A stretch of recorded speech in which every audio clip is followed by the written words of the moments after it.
Hoy vamos a hablar de desalojos y para entender el problema de los desalojos, primero tenemos que entender el contexto y el valor que tiene el derecho a la propiedad en la Argentina y en el sistema jurídico.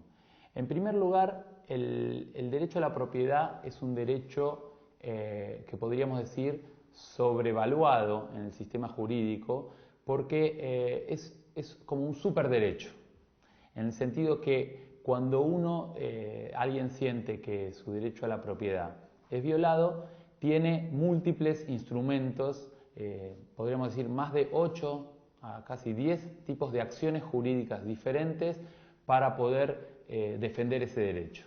En cambio, otros derechos que están igual retratados, digamos, en la Constitución, inclusive mejor protegidos en los tratados internacionales de derechos humanos, como la vivienda, los derechos al territorio, no tienen el mismo nivel de mecanismos procesales para defenderlos. Son dos derechos que no tienen un tratamiento diferente, son de igual jerarquía, sin embargo, a la hora de el sistema jurídico establecer cómo se reclaman esos derechos, el derecho de la propiedad aparece con más herramientas para su defensa.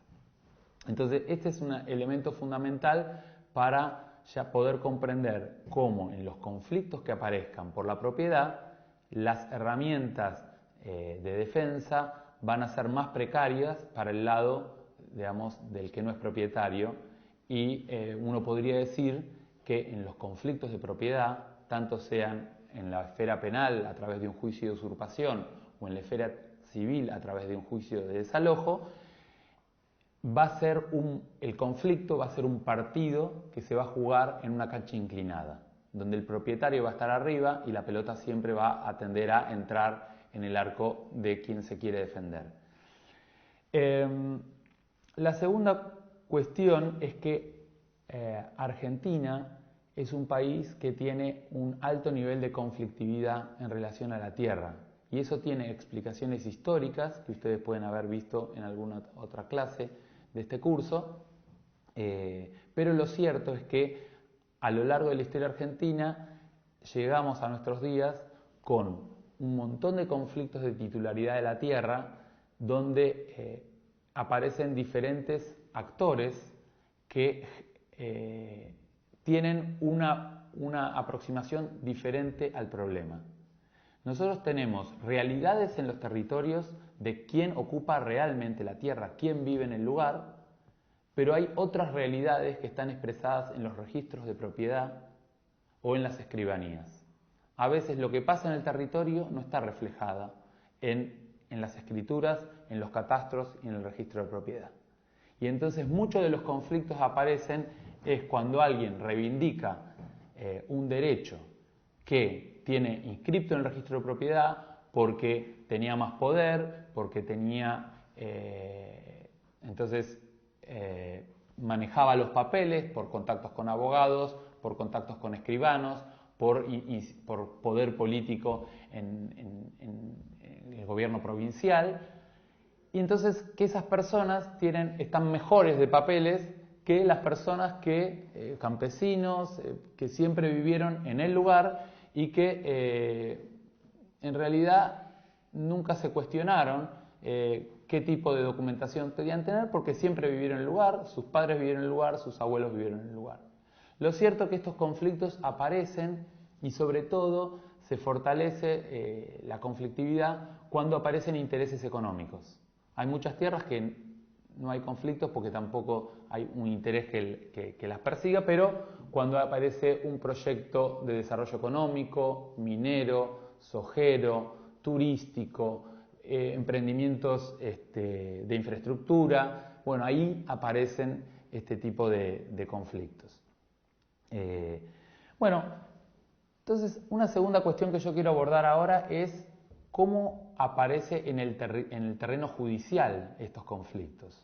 Uno puede ser amenazado de desalojo por muy diversos medios y lamentablemente muchos de estos procedimientos se pueden acumular, o sea, se pueden superponer. A la vez que uno puede tener un juicio de desalojo civil, también puede tener una denuncia por usurpación. Muchas veces los propietarios acuden a múltiples estrategias para ver cuál es la que le camina más rápido. Entonces uno puede tener varios juicios por el mismo asunto en diferentes instancias de la justicia. Por ejemplo, en la esfera civil uno puede tener un clásico juicio de desalojo, que es un juicio rápido que digamos, se le pide a un juez civil. El juez civil en general es un juez provincial que va a tener, digamos, unas razones por las cuales puede ordenar un desalojo. Hay como 4 modalidades de desalojo civil. Una es el desalojo típico de los contratos de alquiler, que no se aplica a estos conflictos, que es vencimiento del contrato o incumplimiento del pago mensual del contrato o alteración de las condiciones del contrato. Pero hay una cuarta modalidad, que es la que sí se aplica en los conflictos, que es el que se llama desalojo de intrusos.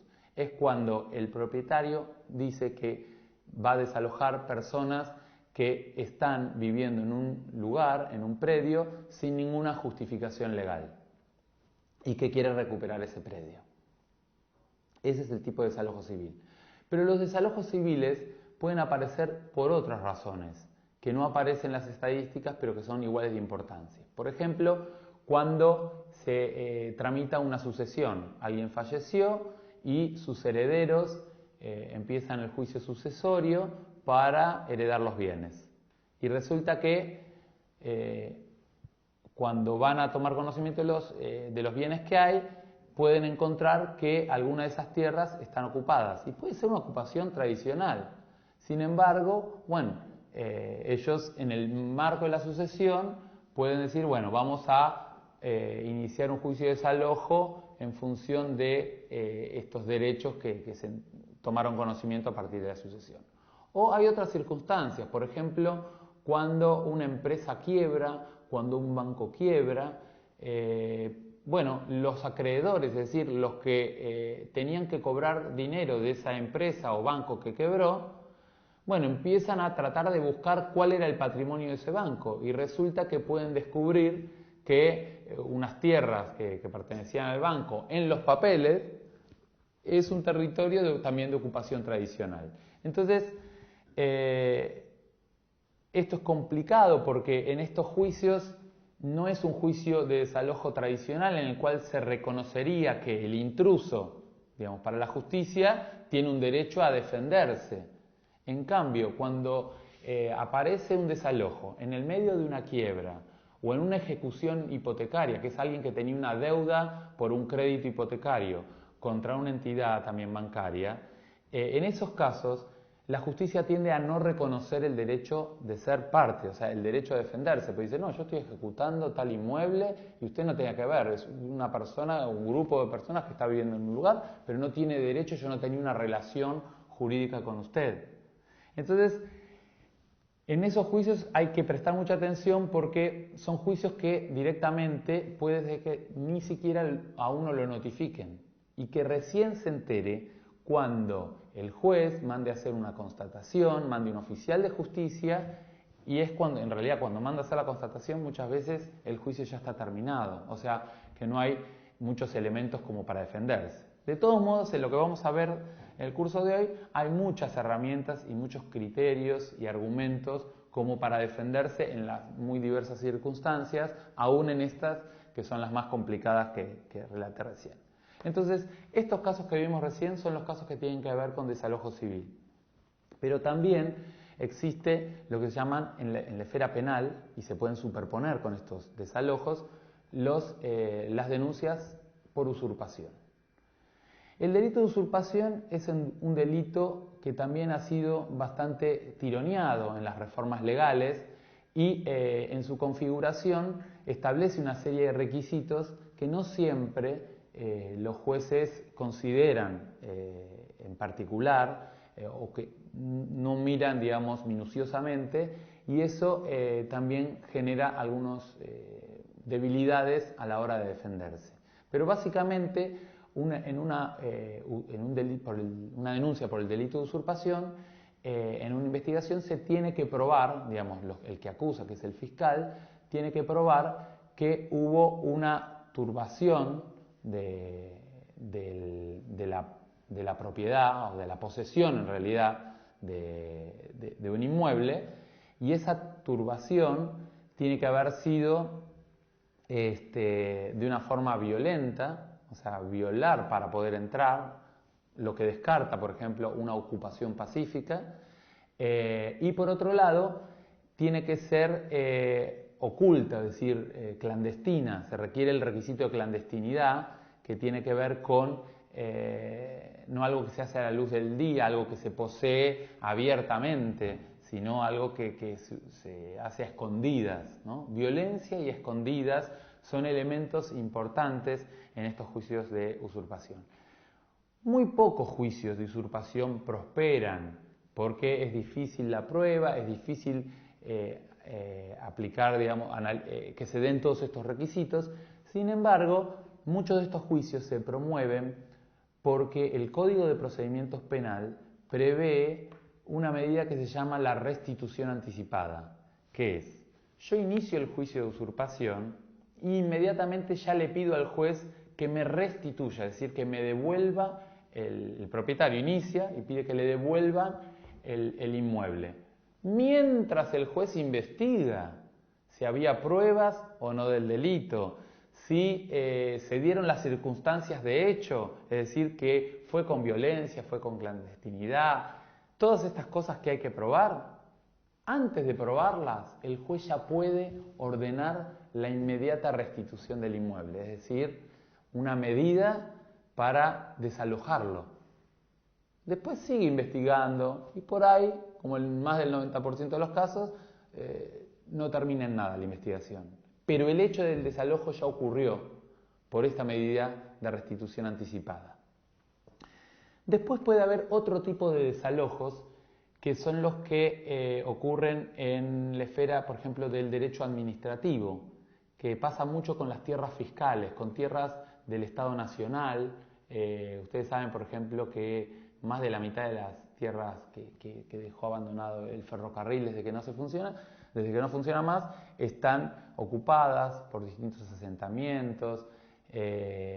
Y entonces el Estado tiene un mecanismo bastante perverso, que es una ley que se aprobó durante la dictadura de Onganía, que es la ley 17091, que en realidad es una ley que preveía que cuando el Estado le dio una tierra, una propiedad a una empresa, por ejemplo a Ferrocarriles, o por ejemplo, no sé, a una empresa para hacer una concesión de un servicio público, cuando la empresa terminaba la concesión tenía que devolver la tierra al Estado. Entonces era una acción rápida que tenía el Estado para recuperar, por ejemplo, un galpón que le había cedido a una empresa de servicios públicos, terminó la concesión, devuélvame el galpón. Es un juicio que casi no tiene ninguna garantía, porque directamente el Estado se presenta al juez y le pide el inmediato desalojo, sin derecho a defensa. Ahora, este tipo de procedimiento pensado para empresas de servicios públicos, para empresas concesionarias del Estado, se utiliza con población de bajos recursos que ha hecho un asentamiento, que ha hecho una ocupación en el lugar.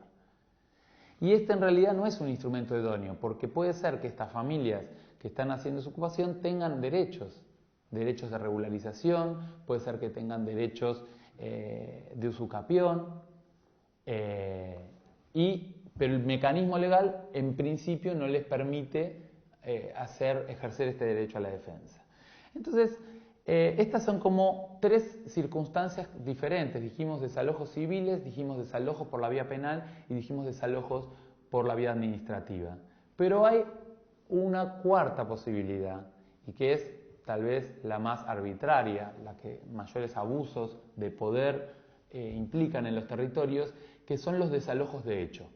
El desalojo de hecho es cuando una empresa privada, un grupo económico fuerte, un dueño de un campo poderoso, utiliza vías de hecho. Vías de hecho significa que es intenta hacer el desalojo sin una orden judicial. Esto lo puede hacer a través, o sea, no lo puede hacer. Todas estas acciones son prohibidas, sin embargo ocurren.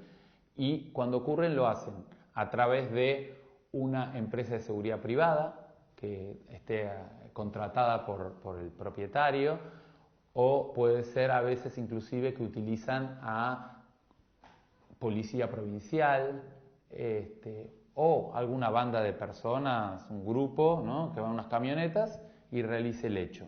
Ese es un acto de fuerza que es prohibido por la ley. Por más derecho que pueda tener un propietario inscripto en el registro, está prohibido que por las suyas, por su mano propia, efectúe un desalojo. El único que puede invadir la intimidad de alguien que vive en un lugar, que trabaja en un lugar, es alguien que tenga una orden judicial basada en un juicio existente. No es que tampoco un juez puede decir por teléfono, bueno, doy la orden de que entren en un lugar. Tiene que haber abierto un juicio, tiene que haber habido una notificación de las personas, y entonces si alguna vez uno está en una circunstancia que aparece un grupo por la fuerza, bueno, obviamente que si no se puede resistir, no va a poner resistencia, pero sí hay que registrar. Pero si tiene una oportunidad de diálogo, una oportunidad de hablar con esos que vienen, ustedes siempre tienen que decir, aquí no se puede entrar sin una orden judicial, hasta que no aparezca un juez, hasta que no aparezca una orden escrita judicial, que ustedes puedan cotejar con un asesor legal. No se le puede permitir el ingreso a nadie en un terreno por más derecho que pueda exhibir la persona. Lo único que vale es una orden judicial. Ahora, en tercer lugar, yo querría plantear algunas estrategias de defensa que se pueden plantear en estos conflictos, tanto en el desalojo civil como en el desalojo penal. Pero también sirve para los desalojos que se hacen por la vía administrativa. Vamos a dividir los procesos judiciales en etapas. La primera etapa sería, en realidad, antes de que nosotros nos enteremos de que hay un juicio de desalojo, una denuncia por usurpación. Antes, lo que hay que estar muy atento siempre es cuando llega una notificación, una cédula o un mandamiento. ¿Qué es una notificación? ¿Qué es una cédula? Un mandamiento. Es un papel que tiene inscrito arriba seguramente o la palabra cédula o la palabra mandamiento y que dice poder judicial o que dice, en general va a decir poder judicial y va a indicar si es de alguna provincia o si es de la justicia federal y va a mandar a hacer algo. Va a decir que existe va a tener un nombre que va a ser el nombre del expediente con un número y una carátula. La carátula puede ser un nombre del propietario contra quien quieren demandar por el desalojo.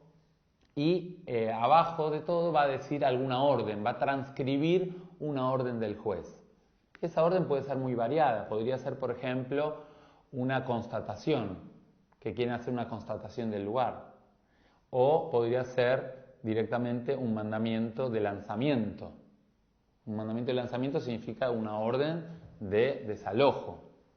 Pero a veces hay una notificación del desalojo. Uno se asusta porque llega una cédula que dice la palabra desalojo, pero en realidad lo que está haciendo es notificando la existencia de un juicio de desalojo y está seguramente dándole un plazo de 5 días para responder.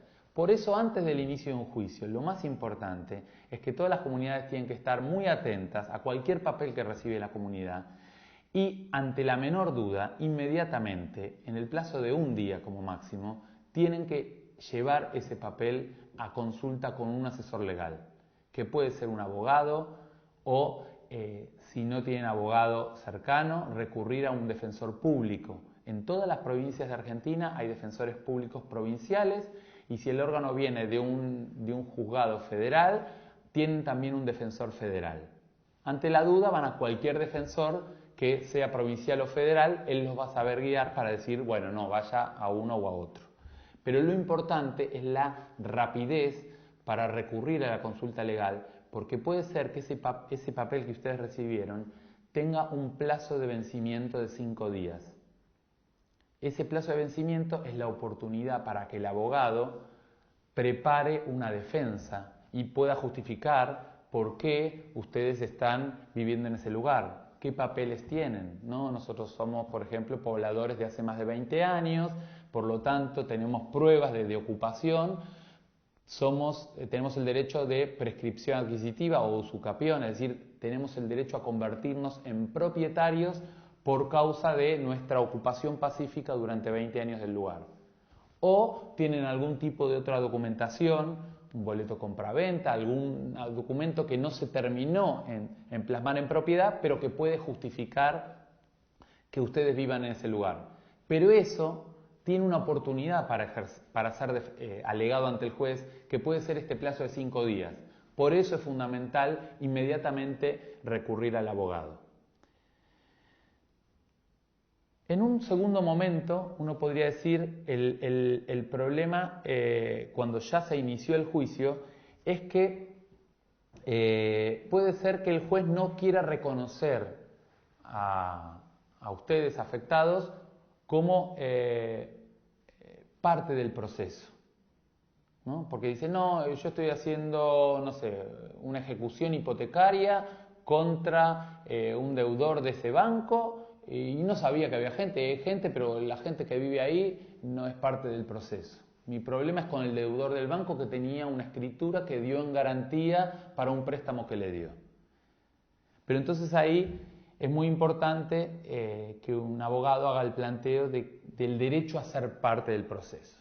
El derecho a ser parte es la oportunidad de las personas que está siendo demandada de poder explicar sus derechos, de participar del proceso, de poder, inclusive si no le gusta la decisión del juez, poder apelarla, es decir, poder decirle al juez, no estoy de acuerdo con su decisión, quiero que un órgano por encima, que puede ser una cámara de apelaciones, revise su decisión e inclusive puede apelar, llegado el caso, presentar un recurso ante la Corte Suprema, al Superior Tribunal de la Provincia y finalmente a la Corte Suprema de Justicia de la Nación. Pero todas esas oportunidades de ir alegando derechos, explicando por qué uno está en el lugar, cuestionando la decisión del juez, apelando y llegando hasta el Tribunal Máximo del país, se da si uno en la primera oportunidad, en el plazo legal, pudo contestar esa demanda. Por eso era lo que hablamos antes, clave en esto es recurrir rápidamente a un abogado y entrar dentro del plazo legal para defenderse y poder ejercer todos estos derechos a posterior. Viene una tercera parte, que es la parte donde un abogado tiene que tratar de fundamentar por qué está mal que le estén demandando por el desalojo. Y entonces en esta parte lo importante es tratar de fundamentar, reconstruir la historia del lugar, por qué estamos viviendo en ese lugar, desde hace cuándo vivimos en ese lugar, qué acciones de cuidado y de protección de ese lugar, si se han pagado algún tipo de impuestos o pagado algún tipo de servicios, toda construcción, todo el cercamiento, es decir, toda actividad que se haya hecho, comportándose ustedes como si fueran los propietarios, son argumentos que sirven mucho para plantear el derecho a prescribir, el derecho a usucapión, es decir, el derecho a convertirse en propietarios por estar ocupando pacíficamente más de 20 años un predio. Pero para esto hay que reunir esa prueba. Si uno quisiera iniciar un juicio de usucapión antes del conflicto, la prueba es muy restrictiva, es muy exigente. Pero en cambio, si está demandado en un juicio de desalojo, la prueba es más flexible, inclusive los testigos, es decir, otros medios de prueba como testimonios de las personas que viven en el lugar y otros papeles, digamos, con menor rigor, sirven para defenderse en un juicio de desalojo. Finalmente, puede llegar una sentencia. La sentencia del juez es la decisión en la cual puede ordenar que se efectivice ese desalojo. Ordeno el desalojo Y entonces a partir de esto puede decir que establezca un plazo, ¿no? En el plazo de 30 días o en el plazo de 15 días o de 10 días puede ordenar un desalojo. Entonces cuando está esa situación, obviamente lo que hay que hacer en este momento es apelar esa decisión y tratar de, además de apelar, promover algún tipo de suspensión del caso. Es decir, es una etapa importante donde hay que promover un acuerdo con el propietario, ver si existe alguna chance de alguna negociación. Obviamente que al principio del juicio, si se dan las condiciones, también habría que pedir una primera audiencia como para decir, bueno, vamos a sentarnos con el propietario a ver qué papeles tiene, qué oferta podríamos hacerle, si creemos que tenemos buenos argumentos como para prescribir adquisitivamente, o sea, que tenemos buenos fundamentos de transformarnos en propietarios, no haría falta ofrecer nada, digamos. Pero si los papeles no alcanzan, si el tiempo de ocupación no alcanza, bueno, puede pasar la instancia de ofrecer algún tipo de acuerdo, inclusive pidiendo apoyo a programas sociales que pueden ser municipales o provinciales o eventualmente nacionales, tratando de ayudar a construir una solución pacífica del conflicto y que pueda ser satisfactoria para el propietario. Otra cosa que se puede hacer cuando uno ya fue condenado en la sentencia de desalojo, pedir la intervención también en el juicio de estos organismos provinciales, organismos municipales, organismos nacionales, que puedan hacerse cargo del problema. Hay un principio establecido por las Naciones Unidas sobre los desalojos que dice que nadie puede ser desalojado sin que se le brinde una vivienda o tierras productivas alternativas si es que está en una situación de vulnerabilidad. Es decir que si bien, llegado el caso, que uno no pudo probar la ocupación, no tenía el tiempo suficiente, no tenía la documentación suficiente, perdió el juicio, aún así, en el peor escenario, tiene un derecho, si no tiene recursos para comprar tierras adicionales o para proveerse una vivienda, tiene derecho a ser relocalizado en tierras productivas o en una vivienda alternativa. Pero para eso es fundamental traer al juicio a las autoridades, a los programas, a las secretarías, direcciones, que pueden ser de municipios, gobierno provincial o nacional, que puedan ocuparse de esta cuestión, o de agricultura familiar, o de vivienda, o de desarrollo social. Bueno, ver qué instancia de gobierno podría tener alguna competencia en relación a la tierra y a la vivienda y llamarlos y que vengan al juicio y donde decirle al juez, mire, está bien, si usted quiere desalojar, previamente garantice que se nos provee una tierra alternativa o una vivienda alternativa. Y finalmente, obviamente, hay que apelar hasta la última instancia, es decir, hay que hacer todos los recursos que haya que hacer, no importa que se piense que no hay argumentos suficientes, pero es muy importante seguir la vía de apelación hasta la última instancia. A veces los tribunales más de primera instancia no tienen la misma comprensión que un Supremo Tribunal sobre un conflicto. Por ejemplo, el Movimiento Campesino de Córdoba ha ganado algunos juicios en el Superior Tribunal de Justicia de Córdoba, por ejemplo, habían sido denunciados por usurpación, pero se defendieron alegando la usucapión, es decir, que estaban hace más de 20 años pacíficamente viviendo y entonces el Superior Tribunal finalmente dijo que no había una usurpación. Entonces ven cómo uno puede empezar muy mal un conflicto, pero en la tercera instancia o en la última instancia lograr que se revierta esa decisión.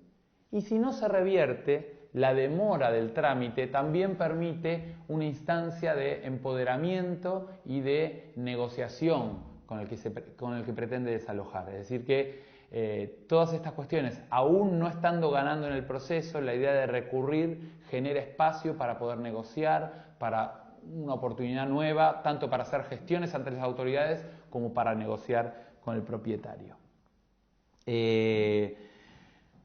En segundo lugar, podemos hablar algunas estrategias en las usurpaciones. En los juicios de usurpación hay varias cuestiones que se pueden plantear, pero en primer lugar uno podría decir que el derecho penal es un derecho que se llama, dicen, de última ratio. ¿Qué significa? Es la última instancia. Si uno tiene otra herramienta jurídica para demandar el derecho a la propiedad, no tiene que usar el derecho penal. Tendría que recurrir previamente a la vía civil, o sea, a otras herramientas. No hay que abusar del derecho penal. Cuando no tiene alternativas, cuando alguien demuestra que agotó todas las instancias procesales, puede iniciar un juicio de usurpación. Pero muchas veces se utiliza este juicio muy a la liviana, sobre todo para utilizar lo que habíamos hablado antes, la restitución anticipada.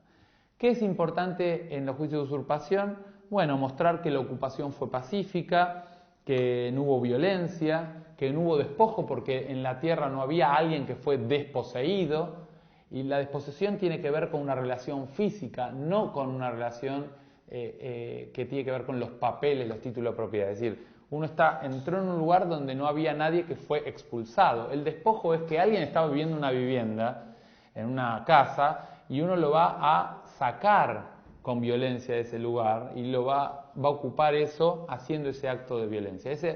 Ese acto de violencia, si es una ocupación pacífica, no reúne los requisitos del delito. Por otro lado, la clandestinidad también, o sea, que esto haya sido por la noche, a oscuras, tratando, ¿no? Cuando uno dice, bueno, no, yo siempre estuve viviendo aquí, estamos viviendo las familias desde hace muchos años, hemos hecho un montón de interacciones con el poder público, hemos negocios con otros y todos conocían que vivimos acá, bueno, para un poco demostrar que su ocupación era pública, ¿no? Que no era clandestina. Bueno, supónganse que llegamos al peor momento, que es el momento del desalojo, el momento donde ya todas las instancias de apelación fracasaron, las negociaciones fracasaron y el juez manda la intimación a desalojar, ustedes no la cumplen y entonces van con la fuerza pública, la fuerza de seguridad, la gendarmería o una policía provincial. ¿Qué es importante el día del desalojo? El día del desalojo, del día del alzamiento, es un día muy peligroso, porque obviamente es el momento de que hay mayor riesgo de que haya actos de violencia institucional, que pueda haber un desborde, que pueda haber represión, que pueda haber daños sobre las pertenencias de las personas. Entonces, ¿qué es lo más importante en los momentos cuando uno ya perdió todas las batallas y va a ocurrir el desalojo? Primero, exigir la presencia de autoridades públicas y, si es posible, la presencia del juez que ordena el desalojo, sobre todo en desalojos masivos. Si no, hasta que no venga el juez, nosotros no. Es muy importante exigir la presencia de la autoridad pública. Segundo lugar, si ustedes creen que existe amenaza de desbordes, de represión, bueno, hay muchas herramientas que se pueden utilizar para monitorear estos procesos. Primero, se pueden pedir veedores externos, llamar a organismos de derechos humanos para que estén presentes. Es importante hoy que la gente tiene celulares, tratar de sacar la mayor cantidad de fotos de todas las acciones, desde el oficial de justicia a la fuerza de seguridad que realizan, videos, exigir que, que las personas que participan en el desalojo estén identificadas, sus nombres, sus números, de sus licencias. Es importante entonces tratar de registrar todo lo que ocurre y eventualmente llevar eso como denuncia frente a abusos que haya por parte de la policía. Y finalmente, si hay mucho miedo efectivamente de que ocurra un acto represivo, un día antes se puede, por ejemplo, presentar un habeas corpus preventivo, que es una medida donde se le dice al juez: tengo razones fundadas para temer que mañana haya actos de violencia institucional que pongan en peligro la integridad física de las personas que vivimos en este lugar. Y entonces pedimos que un juez federal monitoree el procedimiento y evite y proteja la integridad física de las personas que vivimos en el lugar.